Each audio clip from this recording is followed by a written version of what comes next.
So I'm hanging out the other day and doing seed orders and stuff. Get out my 2020 catalog from the Seed Savers Exchange, which I'm not currently a member.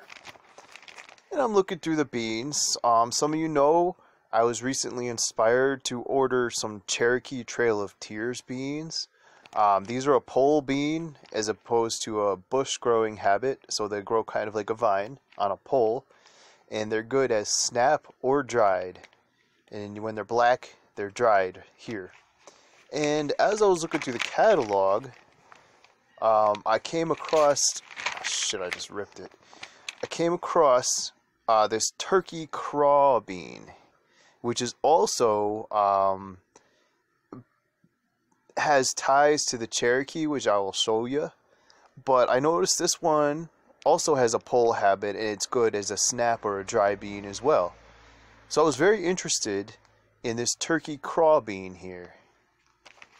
And I'd also like to point out, there's another one called a Scarlet Runner, which I may pick up. This is also a well-known pole bean and with Native American ties. Craw. A craw is the crop of a bird or insect, and a craw is also a name for the gizzard of the turkey. The Heavenly Seed website, I have never shopped here, but I found that the turkey craw bean is also known as the turkey gizzard bean for obvious reasons. And here's the story listed on this website. Mr. and Mrs. Joe Newton, Clemson, South Carolina. This bean has a most intriguing story. In 1802, a settler in Kentucky killed a wild turkey. While cleaning the turkey, he discovered two unusual seeds in the gizzard. Curious to see what they might produce, he planted them. Very vigorous growing. The turkey gizzard bean should be provided a sturdy trellis and planted early. Large, coarse leaves and heavy vines characterize this variety. This bean is well suited to canning, has a tasty, nutty flavor when cooked. Attractive marshmallow cream and brown Appaloosa pattern seeds are attractive for crafts.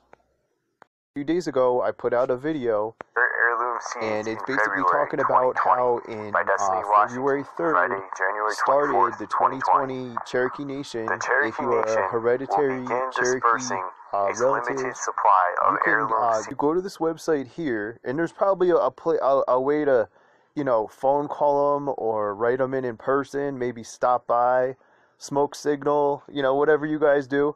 But here you go, https://secure.cherokee.org/seedbank. And here we are on the site, and they're going to tell you on the main page here how to put an order online. They're going to give you the email address. And I just wanted to show you what they have to offer for their varieties. Quite a few here. They don't give nearly as much information about the seeds and their growing habits and stuff as the typical seed catalogs and dealers. But let's take a look at what they do give for information.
Article is from today, February 11th, 2020, and it's from ScienceAlert.com. Cherokee Nation will become first U.S. tribe to protect their seeds in the Doomsday Vault. If the worst ever happens, there's a special place on Earth from which plant life might just have the best chance to spring anew. That place is the Svalbard Global Seed Vault, often dubbed the Doomsday Vault. This fortress-like bunker in Norway stores almost 1 million samples of food crop seeds in case of future crisis like wars, disasters, or climate change. It's an insurance policy, basically, to protect and preserve plant life for an unknown future, and it's about to receive a first-of-its-kind contribution. The Cherokee Nation, the largest federally recognized Cherokee tribe in the U.S., will be the first indigenous tribe in the U.S. to deposit heirloom seeds in the Svalbard Vault. The tribe, which counts more than 370,000 tribal citizens worldwide, most of whom live in Oklahoma, is donating 9 ancient cultivars, traditional seeds that have been used for countless generations predating European settlement in the U.S. and which have been selected for preservation in the facility. This history in the making, says History Cherokee Nation Principal Chief Chuck Hoskin, Jr. It is such an honor to have a place of our culture preserved forever. Generations from now, these seeds will still hold our history, and there will always be a part of the Cherokee Nation in the world.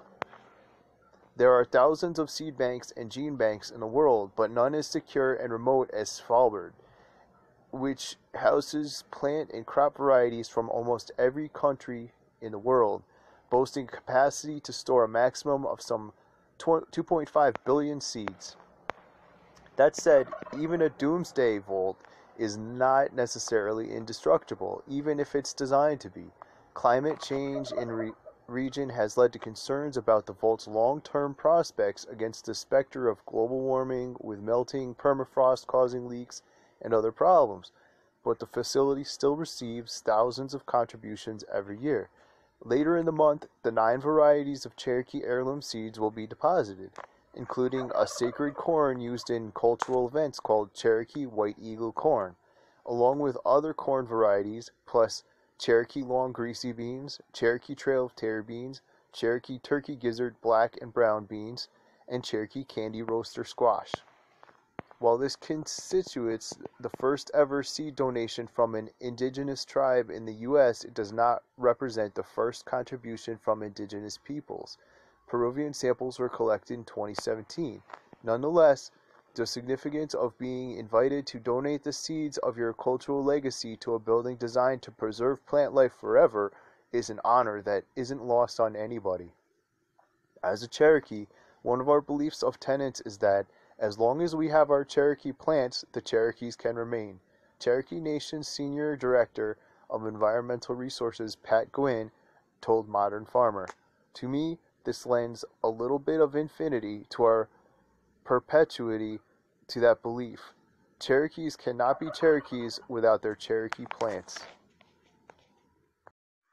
In addition to the Seed Savers Exchange, very many heirloom varieties and unusual varieties of seed can be gotten from Baker Creek heirloom seeds. That's rareseeds.com. And many other seed suppliers do sell, Cherokee seeds and other unusual, hard to find heirloom type seeds. And I'd like to point out that in the winter months, it's a great time to get good deals and look around, get your seeds and things to get ready for the spring. Take care, y'all.